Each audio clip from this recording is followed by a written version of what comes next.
A lawsuit in Clark County claiming almost 40 years of abuse at a Clark County Juvenile Justice Center. What the victims say happened while they were serving time there. Plus, the Portland City Council is unanimously moving forward a fast-track program to build more affordable housing. How it's cutting the red tape. Also ahead, breakfast is considered one of the most important meals of the day, so why not make it the best tasting one too? That's what Burton Elementary School is doing. We take you there live in just a couple of minutes.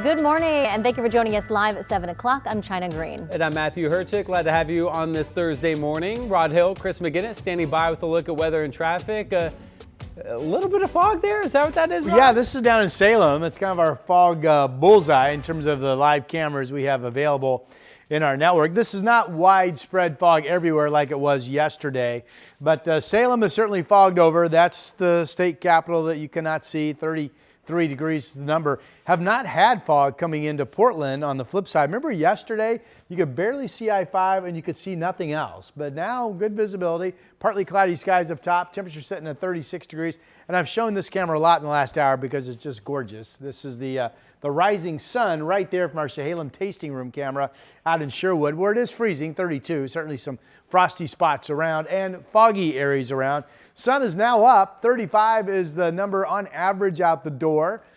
Sunny skies at noon, 47. Kids get out of school. It'll be similar to yesterday, just a little bit warmer. 53 is my high temperature. Chris? Well, yesterday wound up being great, so look forward to this afternoon. For starters, this morning, TriMet reporting some issues with the Max Blue Line because of some mechanical problems out near the Hillsborough Airport. The Blue Line right now running on delays of upwards of 15 minutes, so be aware of that. Your freeway drive this morning, we do have some fog pockets here and there. There's Wilsonville I-5 in the fog. This view is from the Vancouver Tower, right? And so we're looking down from a fair height down on the freeway. You can't quite make it out, but I-5 traffic is a little slow southbound crossing the Interstate Bridge. 14 minutes gets you in from Main Street, and a quick check of some of our other drive times. Right now, the drive-in from Hillsborough running along at about 18 to 20 minutes on Highway 26. Matthew, China, back to you. Chris, thank you.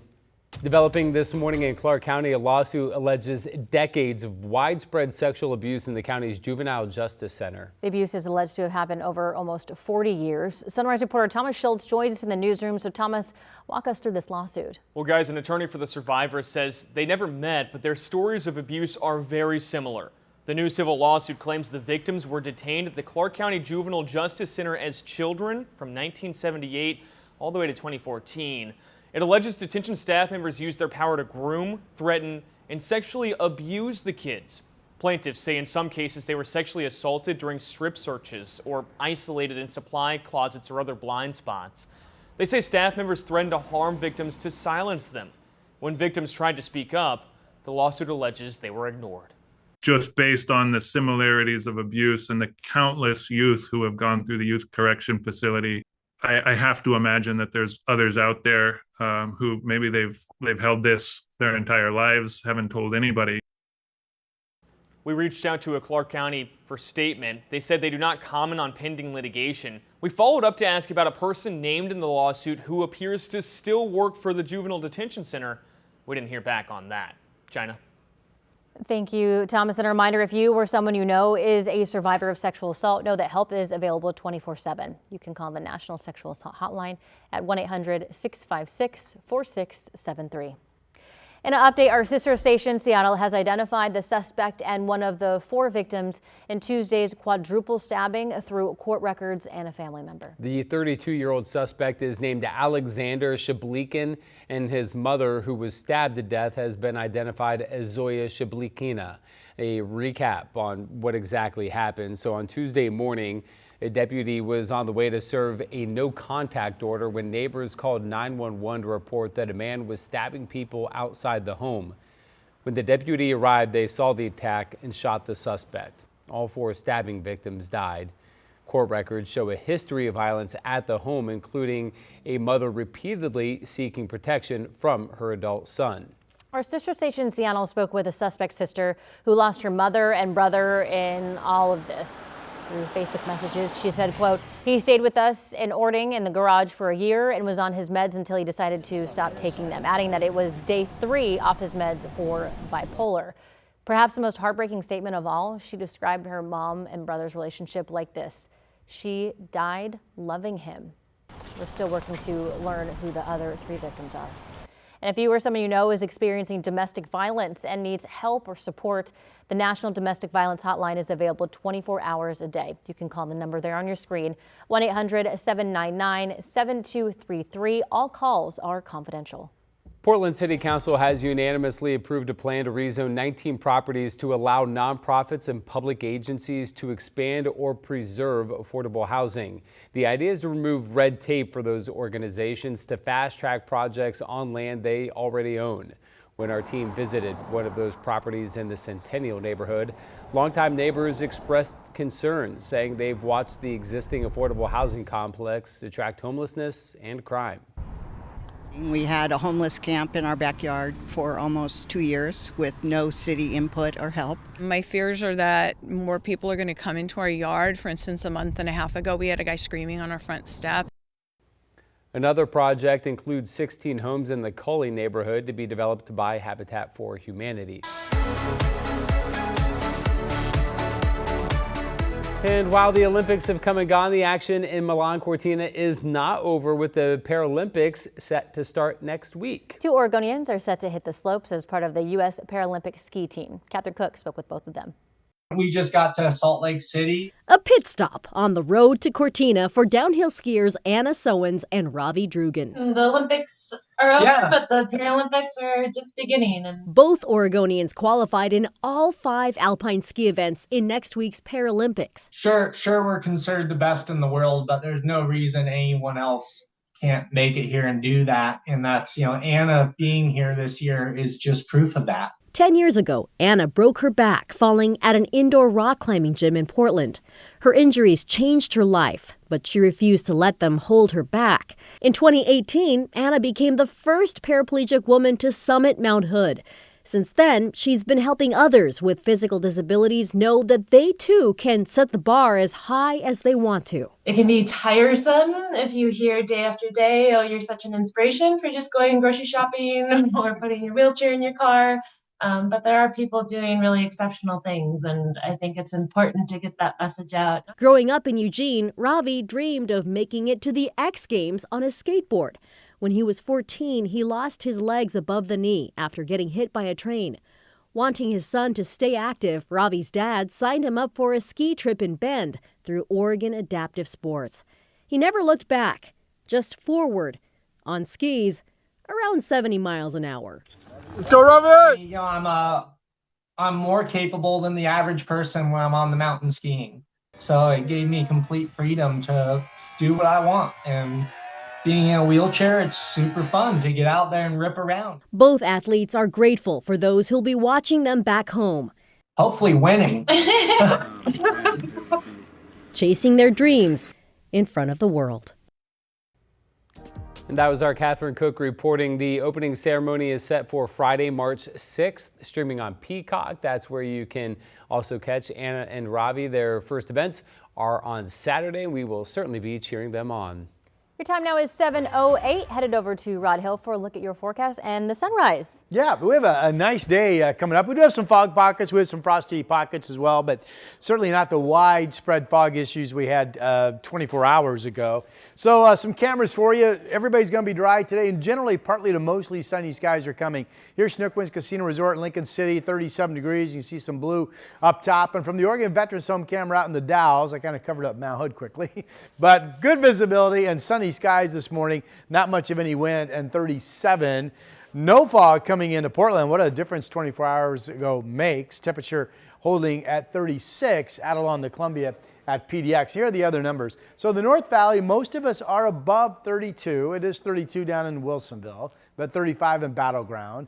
And then you've got most areas at freezing from Estacada down through Almsville. Salem 33, the Dalles 30, Corvallis and Albany 31 and 32 degrees.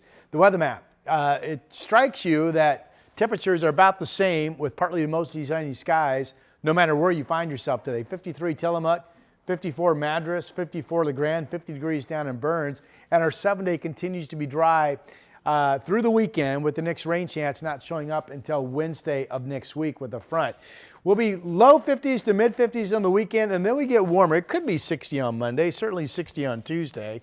And then there's that rain coming in next week on Wednesday. So enjoy a nice day on this Thursday. Here's Chris. Time to get some yard work done this weekend. All right, let's get you out the door. We'll pick it up with a little bit of a foggy commute. This is up in Vancouver. I-5, not far from Mill Plain. You can see the southbound commute there zipping along despite the fog. There's I-205. That actually looks better now than it did a few minutes ago, running down over the Glen Jackson Bridge. No problems on that side of town.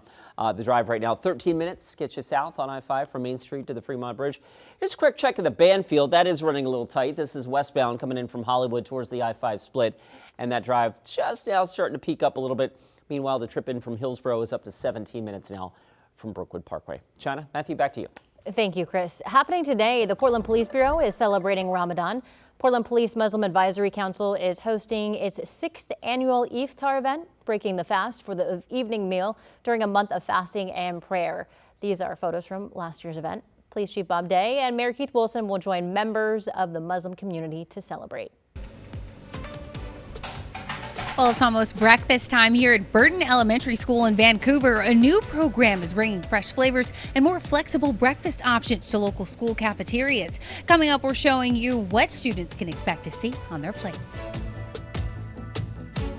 I'm Matthew Herchick, new morning anchor at KGW. I'm a huge sports fan, and I know I might be from the Buckeye State, but I'm excited to explore what the Rose City has to offer. I want to make sure you're prepared for the day, whether it's bringing you breaking news or sharing those inspirational stories that make you smile. We've got you covered. Because when news moves fast, you need a team that moves with you. Make the move to Portland's #1 streaming newscast, Sunrise, weekday mornings from 5 to 9, anywhere you watch.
We have now issued a weather impact alert. We could expect conditions in some parts of our area to change drastically pretty soon, right? And very quickly, yeah. This is significant rainfall coming our way. You'll definitely want to be extra cautious. Certainly becoming increasingly hazardous. We've got the potential for some tree limbs or even trees or power lines to come down. Of course, when you hear thunder, it's always best to take cover. On Weather Impact Alert Days, stream extended coverage on KGW+. Breakfast is getting a fresh makeover in local cafeterias this spring. Chartwell's K-12 is launching its new Bloom into Breakfast program. That's right. It's combining student favorite breakfast foods with new flavors and flexible options. Sunrise reporter Corey Johnson is live at Burton Elementary School in Vancouver with a look at what they're cooking up this morning. Corey.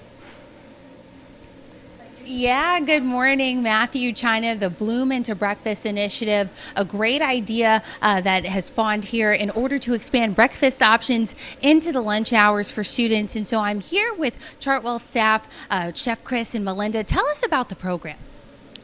So the program, we try to do do you want me to tell you about this breakfast program? Yes. So today we're doing Bloom into Breakfast, and I'm showcasing my donut bites with a strawberry and blueberry mix.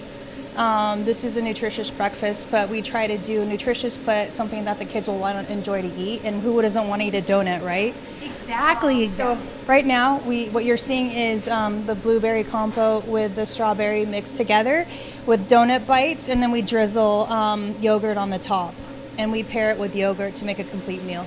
Yeah, and the Bloom into Breakfast initiative, it really impacts thousands of students. Can you talk about just the wide-ranging impact it has? So we have, at this school in particular, we serve between 130 and 140 kids, and it's really important to have the fruit and grain for breakfast so that they can, be fueled for the day and pay attention in class and just be better behaved so they can learn a little better. And I mean, each portion has to have a certain amount of each item. Can you talk about the sourcing behind it? Yeah, so each meal, whether it's breakfast or lunch, has to have a half a cup of fruit or vegetable. And so we choose fruit for breakfast, and then the kids can have either fruit or vegetable for lunch. Awesome. And so, Chef Chris, let's try this. Okay. This breakfast meal. It looks delicious. Do you want to go ahead? Yeah, let's do this one. Okay. Absolutely. You want to do the first plate? Yes. Together? We'll do it together. Okay. This is good. Oh, you didn't go for the donut, huh? I gotta do that. You gotta get the donut in there, really Corey. This You gotta get is the really, donut really in there. good. I do. Hold on. good. They're saying I gotta get the donut. I gotta try it. You gotta get the donut. Oh, the donut's really good. I can barely talk now, though.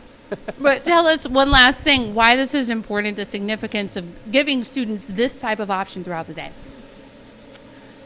Because kids are picky eaters, and they eat with their eyes, and then they eat with their eyes and then with taste. And so we want to offer something that is both nutritious and also something they would enjoy. And so who doesn't like a pancake bite, right? And who doesn't like strawberries and blueberries with a little bit of drizzle of yogurt? So Who doesn't like it? Oh my goodness, this is delicious. I'm going to send it back to you guys because I have to finish this because it's so good. Of course. Yeah, nothing that I ate in middle or elementary school looked that good, that's for sure. They had cereal. Yeah. A little teeny box Like, cereal. Yeah. That was it. With some boxed milk. You know, I'm very blessed. I grew up with wonderful parents, but it marvels me to this day, and I no exceptions, from kindergarten all the way through high school. Every single morning, Monday through Friday, my mother would get up. We had one sunny side egg, one piece of toast, and 2 pieces of bacon. How about she did that Well, every homemade breakfast. single morning. Wow. You boys get out of the shower, eggs are on the table. I could still hear my mom saying that Oh every my single goodness, morning. that's so That's awesome. motivation to wake up because I would have just stayed in bed probably the extra time. I can say confidently, my parents didn't make me breakfast once. See, you think of the effort wasn't a that thing. takes? Seriously, every morning my mom. Yeah, it's a lot of effort. Yeah, good for her. And to this day, I now make myself 2 eggs because we were on a budget when I was a kid. We could only have one apiece. Right. So I'm like, by golly, I'm going to have 2 eggs. All right, here's a look at our split flow map. We've got a weather system up to the north. We've got a weather system to the south. Usually when you're in the middle, which we are, you don't have much wind. You have somewhat normal temperatures and pretty nice weather. And that's what our forecast is going into the weekend. Now, we'll be watching the cloud flow up to our north. This is 5 o'clock this afternoon. It looks like the clouds mainly stay to our north now. This is tomorrow morning, and then Friday goes on to be quite sunny. Now Saturday, the latest modeling from that southern flow throws some rain as far north potentially as Eugene and throws cloudiness up into our area. This is Saturday at 5 p.m. So we'll see. But I mean, that's all I'm watching. This is a dry forecast and generally speaking, pretty nice. Haven't shown you this camera yet this morning. This is the Reserve Vineyards and Golf Club out in Aloha. Some cloudiness, but some breaks in the clouds. You see the shallow fog over the golf course and right around freezing 33. So there absolutely might be some frost delays at area golf courses this morning. Check conditions before you get to the course. Here's Providence Park camera. That's pretty because it's all illuminated from the rising sun. 37 is the number. And here's a look at downtown. And there are the downtown high rises being kissed by the morning sunshine. Really pretty morning. 36 degrees outside.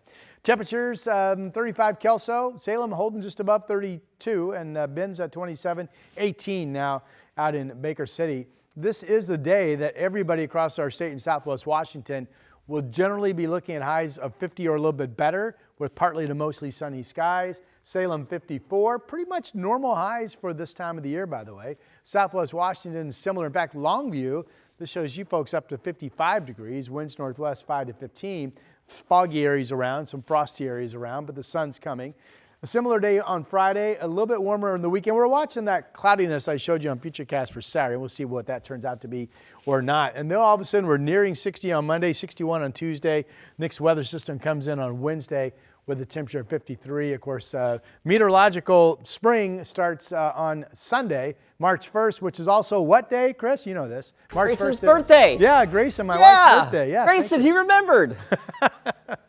Hope you guys have a fun weekend. All right, let's get you out the door. We are, something's hanging up the drive right now, south of West Lynn. I wanted to zoom in real quick on the traffic map here. I don't see it. It might be the fog. It might very well just be the fog. But right now we're rolling along at about 30 miles an hour or so from West Lynn down to Tualatin. 15 minutes get you from Clackamas south to the I-5 interchange in Tualatin. We'll switch gears real quick. Door number 3 shows us the Banfield I-84 westbound traffic tight out near the Lloyd District. Highway 26 right there at the Sylvan Hill. That, of course, is also starting to build. We're looking at 18 minutes to get you in from Hillsborough to downtown. Matthew? Chris, thank you very much. Well, the Clintons are expected to answer questions today on what they know about the Epstein files, how the two are involved, coming up. Hi, I'm Christine Padawanich. I'm a journalist at KGW, and I love exploring Portland's amazing food scene. New spot? I'm there. So I don't just report about our community, I belong to it. What happens here affects us all, and that's why we care so deeply about getting it right. And when local journalism is done right, it doesn't sit still, it moves. It moves you to act, to vote, to volunteer, to speak up, or to lend a hand. It moves your mind by challenging assumptions and offering new perspectives. It moves you forward by giving you the information to make decisions and thrive where you live. And yes, it moves your heart through the good stuff that stays with you wherever you are. And at KGW, we're here for all of it. These are the stories that move Portland.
Developing this morning, tensions between the United States and Cuba are escalating after a deadly confrontation at sea. Cuban officials say a U.S. registered speedboat violated their territorial waters, kicking off an armed confrontation with Cuban border guard troops. Now, that led to 4 people on the boat being killed and 6 others injured. Vice President J.D. Vance and Secretary of State Marco Rubio have said the U.S. will carry out an independent investigation about the incident. It is highly unusual to see shootouts in open sea like that. It's not something that happens every day. It's something, frankly, that hasn't happened with Cuba in a very long time. But we're going to find out. We're not going to base our conclusions on what they've told us. Rubio told reporters the U.S. is still trying to learn if the victims are American citizens. Starting today, former President Bill Clinton and former Secretary of State Hillary Clinton are expected to testify to the House Oversight Committee for its investigation into Jeffrey Epstein. If this is the first time a former president has been deposed by Congress, NBC's Alice Barr has the latest. In an unprecedented move, former President Bill Clinton and former Secretary of State Hillary Clinton preparing for congressional depositions under subpoena to answer questions in the House Oversight Committee's Jeffrey Epstein investigation, both happening in New York beginning today with Hillary Clinton. It's going to be the video, and we'll release it. The public will see every second of the of the deposition. The couple has not been accused of any wrongdoing, denies knowledge of Epstein's crimes, with Hillary saying she doesn't recall ever meeting him, and has demanded all Epstein documents be made public. Photos of the former president appear in Epstein files the Justice Department has released, and ultimately members of both parties agreed they should appear. Anyone that has information about Jeffrey Epstein or spend any time with him, I think it's important to ask questions. It comes as NBC News has confirmed an NPR report that summaries and notes are missing from the DOJ's released Epstein files regarding 3 FBI interviews with a Jeffrey Epstein accuser who also made allegations of sexual abuse against President Trump in 2019. The woman alleges both happened in the 1980s when she was 13 years old, according to a source familiar with the investigation. It's not clear if that allegation against the president is in the missing files. The Justice Department saying it released everything it can make public, but would review any concerns raised. The White House pointed to the DOJ's previous statement that some documents, quote, contain untrue and sensationalist claims against President Trump submitted to the FBI right before the 2020 election. President Trump forcefully denies any wrongdoing related to Epstein. In Washington, Alice Barr, NBC News. A massive frozen blueberry recall has been upgraded by the FDA. What company is being asked to throw out tons of fruit? And Oregon Democrats are pushing to eliminate federal tax cuts to shore up hundreds of millions of dollars in the budget. I'll tell you how Republicans are fighting back.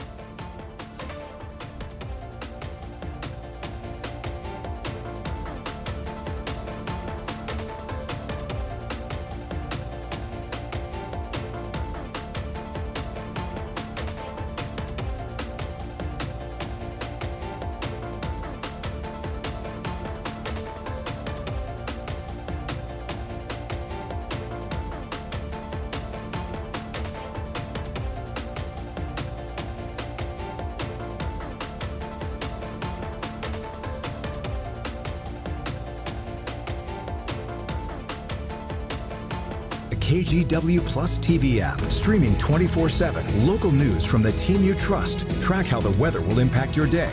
Breaking news live from the scene. All the local news you need. KGW Plus. Download on your TV and watch for free. On Weather Impact Alert Days, stay informed, prepared, and connected with KGW and KGW Plus. Coverage that alerts you to what's coming and how it will impact you. Watch extended weather coverage on KGW Plus.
I'm Trina Green, a morning anchor at KGW and new dog mom to this sweet guy. Meet Barry.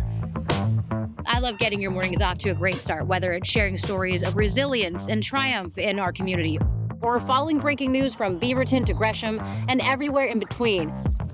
We've got you covered, because when news moves fast, you need a team that moves with you. Make the move to KGW Sunrise, weekday mornings from 5 to 9, anywhere you watch.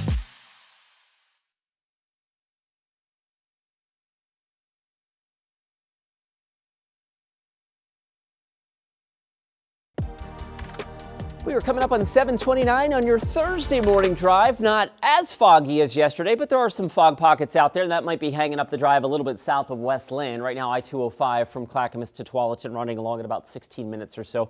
Some of the other slow spots include the Sylvan Hill, of course, as always, right? Interstate 84, the Banfield, also a little tight coming in from the Hollywood district. And right now, 16 minutes gets you south from Hazeldale to the Fremont Bridge. Rod? Thank you for that, Chris. We have a nice day. Generally statewide, after pockets of fog, it's going to be partly to mostly sunny.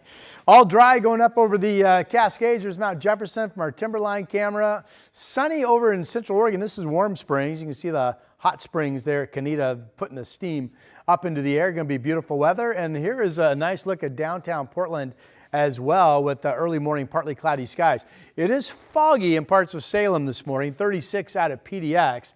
47 at noon. We'll be up to about 53 for a high, and I've got it still 50 at 5 o'clock. So really similar to yesterday, just not as much fog out there this morning. All dry through your weekend.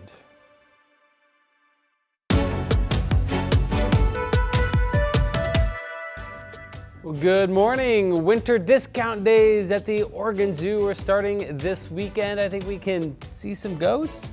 We got a goat up there. A goat. Yeah. We got a goat up there. That means you can check out the wildlife for just $13. The zoo says this time of the year is slower for them, so to get more people outside, they drop their prices. Makes sense. You can buy your tickets at the zoo's website. The deal will last from February 28th through March 6th. Look at that, he's right staring at at the camera right at us. He's like, What do you leave me alone. He's trying to get some Z's in. This is good side. Good weather this weekend, by the way. Yeah. Both days. Oh, It's gonna be God. nice. Yeah. Well up into the 50s if you go in the afternoon hours of the heating. Should be really nice. Good thing the zoo doesn't do on-demand pricing.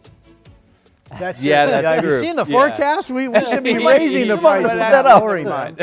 Let's get you outside. The one spot that's been really foggy this morning is this one. So this is the camera that's looking at the mall and the state capitol down in Salem. Can't see anything. 33 degrees. There are frosty areas around. Portland, 24 hours ago, you could barely see I-5. You couldn't see anything else, but look at that. No fog this morning. Just a really lovely morning. Look at the glassy water on the Willamette. Winds are light from the east-southeast out of PDX right now. Temperature is 36 degrees. So here we go with a nice day. Mostly sunny skies overall. 47 degrees at noon, getting up to about 53 for a high.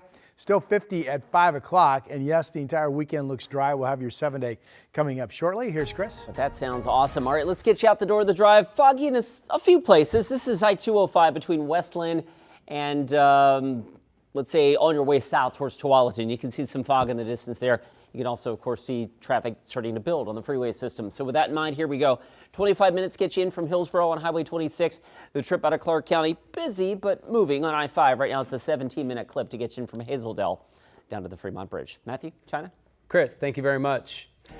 The FDA has issued a life-threatening recall for 55,000 pounds of frozen blueberries from an Oregon-based company. It's important to note here that the FDA says the blueberries were not sold directly to consumers at grocery stores and did not specify exactly where the berries were sold. But the Oregon Potato Company first recalled the products on February 12th and has now upgraded it to a Class 1 recall, indicating a risk of serious illness or death. Officials say the fruit may be contaminated with bacteria that can cause severe symptoms such as headaches, loss of balance, and convulsions, and can be life-threatening for some people. The Oregon Potato Company also owns a Willamette Valley Fruit Company in Salem. Well, Portland Public Schools says it's now facing a $10 million shortfall for this year's budget. That's on top of the major deficit they were already facing for next year. Sunrise reporter Corey Johnson joins us with more on this. Good morning, Corey. Yeah, good morning, Matthew. China PPS was already facing a $50 million deficit for next year. And now a letter from district leadership details a $10 million budget gap for the remainder of this fiscal year. So PPS says this unexpected budget gap is due to higher than expected safety and transportation costs, as well as unanticipated costs from federal lawsuits and a decline in tax revenue due to falling commercial property values. The district now says it plans to pause spending in all budgets, tighten spending on substitutes and overtime, and also cancel a professional development day scheduled for March. As we see cut after cut after cut, it's hard to hang on to that because people are scared. People are nervous about their jobs, their livelihood. Now, the district had already proposed cutting 300 full-time positions to make up for next year's shortfall. But according to district leaders, they say that those cuts could potentially happen sooner. Matthew, China. Corey Johnson reporting live. Thank you, Corey. There's every reason to stay here. A group of Portlanders rallied on Wednesday to save downtown Keller Auditorium. The city is considering closing the Keller and focusing on building a new performing arts venue on the Portland State campus. Now, supporters say they believe just renovating is the wiser choice because amenities like parking, hotels, and restaurants already exist nearby. A city commission market study found Portland cannot support two venues. The original plan to open a new one and then renovate Keller now appears unlikely. The owner of Murata Japanese restaurant that's right next to the Keller tells us that if the auditorium closes, her business would suffer. On show days, it's really our moneymaker nights. We are just packed with reservations. We're fully reserved on show days. Portland State says that it would like to see both sides flourish, and Mayor Keith Wilson emphasized that no final decision had been made. Yesterday in Salem, there was a public hearing on a bill that would steer public money towards renovations for the Moda Center, a move that would, in theory, keep the Blazers in the Rose City. The bill would create the framework for shared ownership of the Moda Center between the state and the city of Portland, with money coming from taxes on players and performers. The city is also expected to contribute around $400 million over 20 years. But I want to state clearly today that the Portland City Council is committed to the project and to the funding that we will need to contribute to it. From the beginning, our goal has been straightforward: to pursue a market rate partnership that renovates Moda Center and keeps the Blazers in Portland for the long term. The Blazers' current lease expires in 2030. As part of this bill, the team has to commit to stay for a minimum of 20 more years.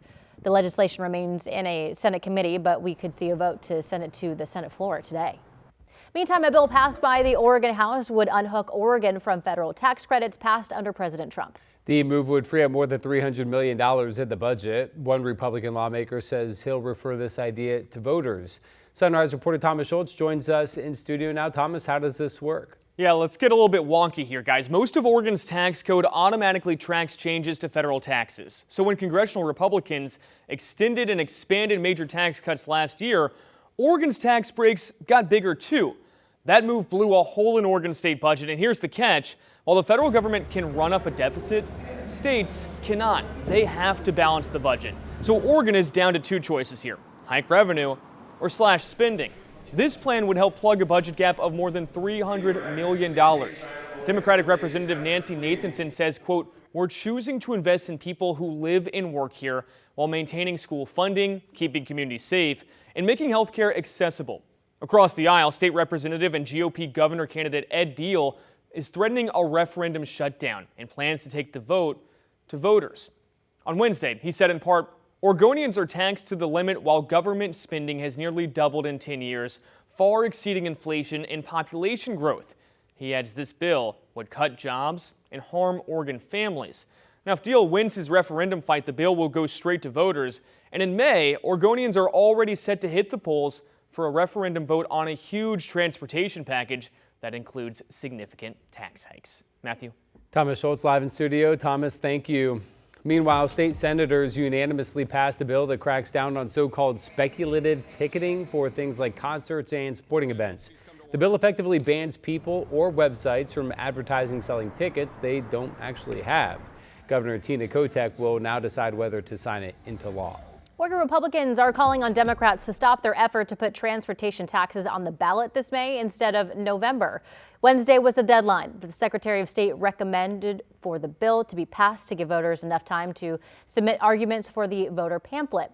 Though technically it doesn't have to be a done deal until the end of the session, which is March 8th. The bill, which already passed the Senate, is scheduled for a third hearing in the House today. I believe vaccines save lives. I believe that vaccines are a key part of any infectious disease public health strategy. That's wellness influencer Dr. Casey Means in her Senate confirmation hearing, talking about her stance on childhood vaccines. The 38-year-old is President Donald Trump's nominee for Surgeon General. Means received her MD from Stanford but dropped out of her residency at OHSU in 2018, later calling the healthcare system broken. Means was a campaign advisory for Robert F. Kennedy Jr. during his presidential bid and an architect of his Make America Healthy Again agenda. Yesterday, Dr. Means told senators that she is not against vaccines, but she has questioned the vaccine schedule.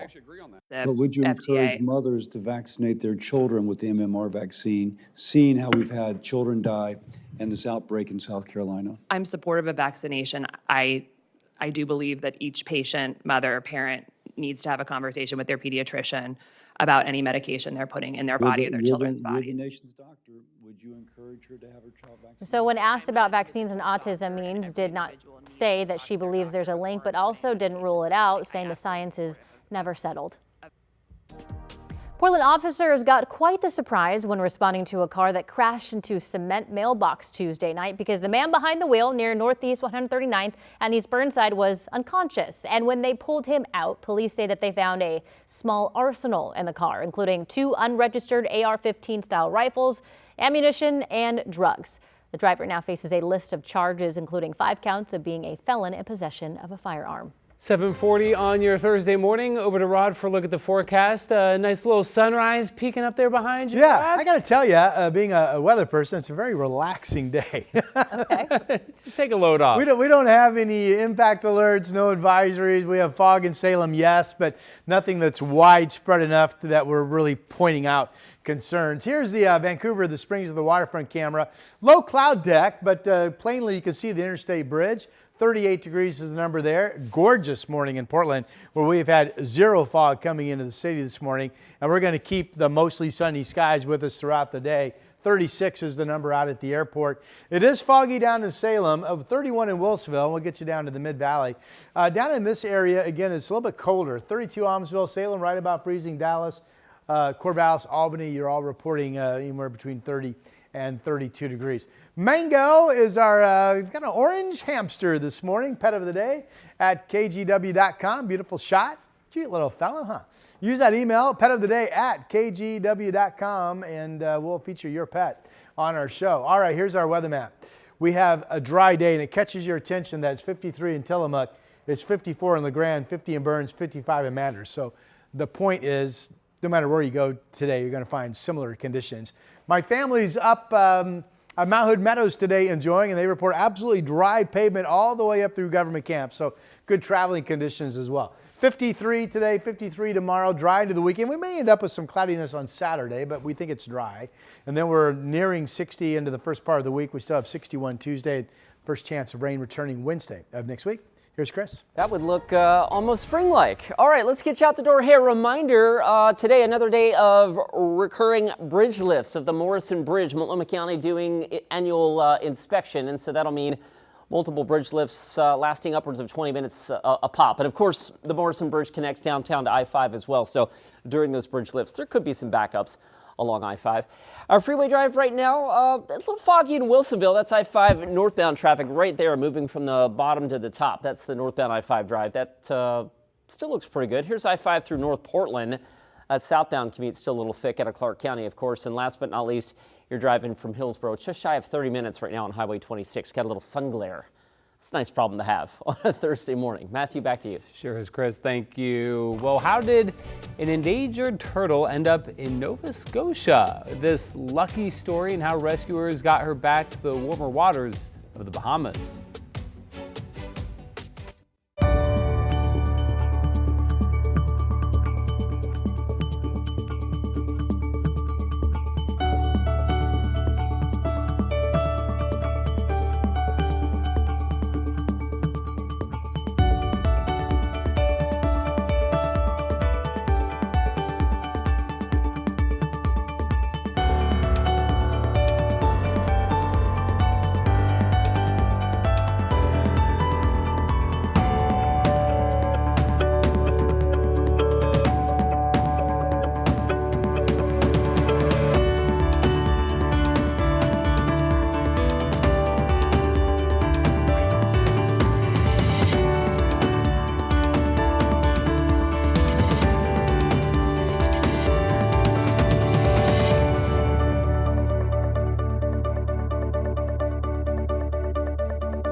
The KGW Plus TV app, streaming 24/7. Local news from the team you trust on your time. Track how the weather will impact your day. Certainly becoming increasingly hazardous. Extended, continuous coverage of breaking news live from the scene. That snowpack is still heavy. Go deeper with in-depth interviews and exclusive reporting. All the local news you need, live or on demand. KGW Plus. Download on your TV and watch for free. The KGW Plus TV app, streaming 24/7. Local news from the team you trust. Track how the weather will impact your day. Breaking news live from the scene. All the local news you need. KGW Plus. Download on your TV and watch for free. On Weather Impact Alert Days, stay informed, prepared, and connected with KGW and KGW Plus. Coverage that alerts you to what's coming and how it will impact you. Watch extended weather coverage on KGW Plus. The NFL invited 9 Oregon players to the NFL Combine for a chance to showcase their skills and improve their draft stock. Among those heading to Indianapolis this week is linebacker Bryce Betcher. He's a homegrown talent from Eugene who went from being a walk-on to a star linebacker. He was also a 2-sport athlete at Oregon, being drafted by the Houston Astros in 2024. Big question right now, how do both of them overlap? How does baseball relate to football, vice versa? And ultimately, which one am I choosing? But, I'm here at the Combine, so I'm choosing football. And Betcher says that he still loves baseball, but nothing beats the feeling of stepping onto the gridiron. According to NFL Next Gen stats, Betcher is rated 6th among linebackers at the Combine. The draft in April will be held on the 23rd. And the Portland Timbers signing on a new player before their game in Colorado this Saturday. Forward Alexander Aravena is on loan from Chile. He'll be joining Portland through the 2026 season with an option to stay afterward. In 3 seasons with his past team, he recorded 57 appearances across all competitions with 7 goals and 3 assists in just over 2,000 minutes played. And the Seattle Torrent Olympians have returned to the club. 4 of the 6 played on the gold medal winning U.S. team. Forward Hillary Knight scored the game-tying goal in the final and closing minutes of the game. She is certainly happy to be back with the Torrent. While we were out realizing our Olympic dreams, we had a whole team here working their butts off, getting ready for the moment that we all came back and could collectively continue this journey on behalf of Seattle Forward. So there's been a tremendous amount of hard work that's gone in. Hopefully this Olympic break was everything that we needed to really jumpstart and take advantage of the second half. And I'm confident in the group that we have, and we're the ones that are able to do it. And the Torrent will face off against Toronto on Friday. All right, your time now is 7:46. Rod's here to tell us about beautiful weather. Yeah, we're just in. really, really nice stuff. And I think I forget that this time of the year, a normal sunny day, not that we normally have sunny days, but when we do, it would typically be in the mid-50s. That's what the climate average is. So this is kind of a normal day for a dry, sunny day in the back half of February. I do want to touch on something I showed you yesterday. Remember yesterday we said, hey, the 70s dry. There's actually rain now showing up on day 7, Wednesday of next week. But that's okay because we're okay in the rain department. February is going to go in the books at 4.75. Normally the entire month only does 3.68, so well above normal. And the water year, which is the bigger bucket that we watch, since October 1st, 24.31. That's about 1.5 inches above normal, so we're fine. Mileage snowpack continues to be where we're hurting, but we made the point yesterday that we started February about 28 to 29% of normal snowpack for this point in the season. We at least have bumped that upwards to 39% of normal. And the outlook for March is somewhat favorable. Technically, this is the outlook from NOAA. It's the most updated one they put out, March 7th through the 20th. Notice it does not show any cold areas across the entire country. It does keep our area in the we don't have confidence department, which doesn't mean it's going to be cold or warm or normal. It just means there's not a strong climate signal to say one way or the other. When I did my outlook work this past weekend for March, I came up with an average over the 31 days of 0.5 degree below normal, which would be pretty similar to what the climate departure was back in January. All right, it does show, and this is why I want to show you this, it does put all of our area in some of the higher confidence in the entire country of seeing healthy precip in the month of March. So if we're not crazy warm and we have healthy precip for March, that would lead to a decent continued building of the snowpack in the Cascades. That's my point through all of that. Fingers crossed, there's reason to be hopeful that we could at least get the snowpack up to 50% of normal. All right, for today, we're in the split flow. That means weather systems north, weather systems to the south. When you're in the middle, you typically have nice, quiet weather. That's what we're going to see today. Here's a Seaside, our camera. You can see some blue up top and then clouds down low. Here's a look at our Salem sky camera. This is the one foggy camera we have. State Capitol not showing up. Temperature is right around freezing. No fog coming into Portland this morning. Just quite lovely out there. 36 degrees is the temperature. It's 41 in Astoria. Above freezing out in the Dalles at 37, 27 over in Bend. And the forecast for today, just nice weather. After foggy areas leave, low to mid 50s. Not much of a breeze, mostly sunny skies. I've got Portland 53 today and tomorrow. Warming a bit into the weekend. Saturday could have some cloudiness coming up from the south. 61 Tuesday, rain returns Wednesday of next week. Here is Chris McGinnis. Yesterday it was the fog. This morning some drivers might need a welder's mask. Never mind the sunglasses. There's Highway 26 staring at the sun as folks come in from Bethany. And then this right here is 217. There's your southbound commute. I mean, really right into that rising sun here on 217 southbound near Greenberg Road. The speeds both directions are running a little thick here. So obviously just be prepared for that this morning. Hurts the eyes just a little bit to look at. All right, we'll switch gears real quick. I think door number 3. Take us back over. Yeah, there we go. There's the sunset coming in from Bethany. Right now you're driving from Hillsborough, one of our slower commutes at just shy of 30 minutes. And a reminder, of course, the Morrison Bridge with ongoing repeated bridge lifts today for annual inspection. Those bridge lifts lasting upwards of 20 minutes each time. Guys, back to you. Thank you, Chris. An old building getting some new life. How an open house is hoping to get entrepreneurs to open their businesses. I'm David Mulco, the evening anchor at KGW. Though when I'm not working, I like to spend as much time as possible out here in nature. So I don't just report about our community, I belong to it. You see, what happens here affects us all, and that's why we care so deeply about getting it right.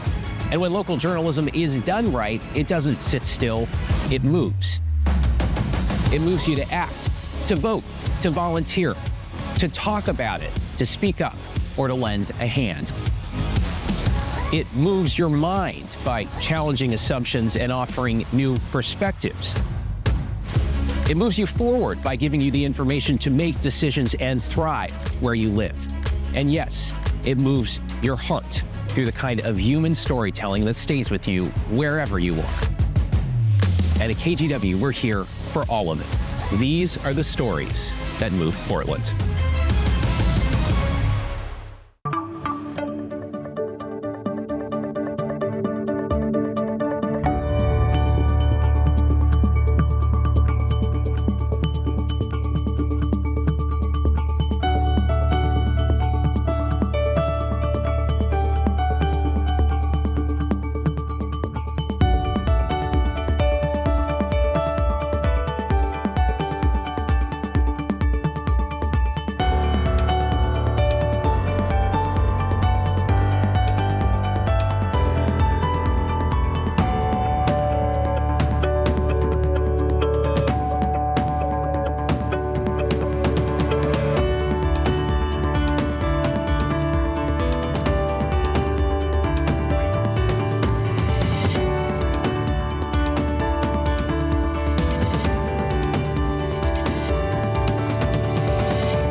To renewed life for a building in Old Town. A nonprofit is turning the former Airbnb office at First and Cooch into a business incubator.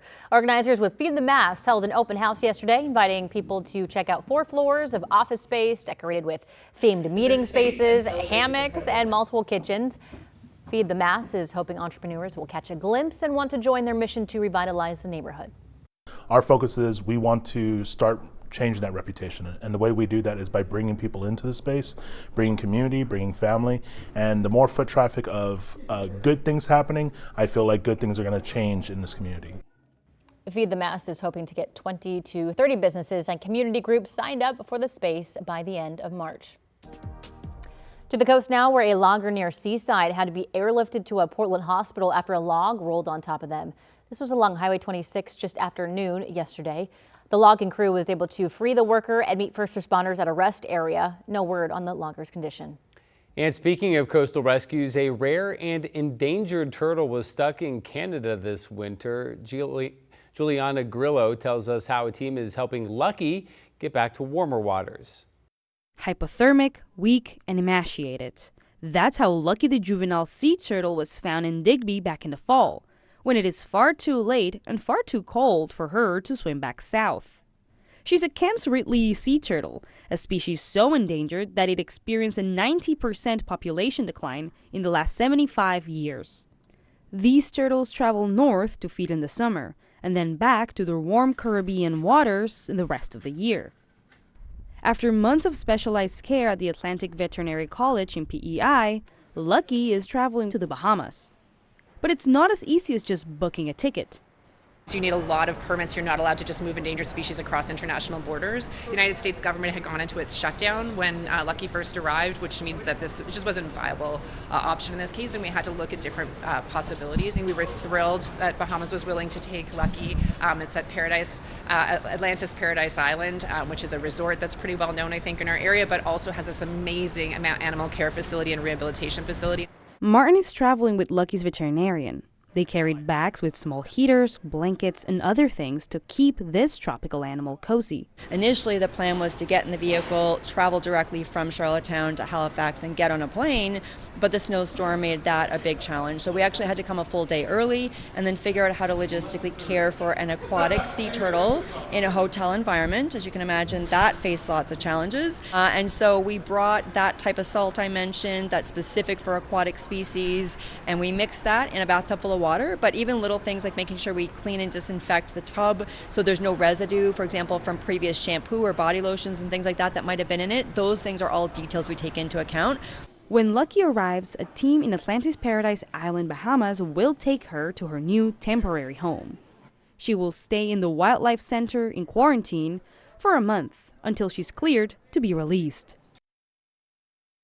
Well, coming up at 8, KGW Sunrise continues live on KGW Plus with a scam warning out of Washington. Yeah, how police say criminals are posing as law enforcement officials to trick you out of your money, and the one thing to listen for to spot a scammer.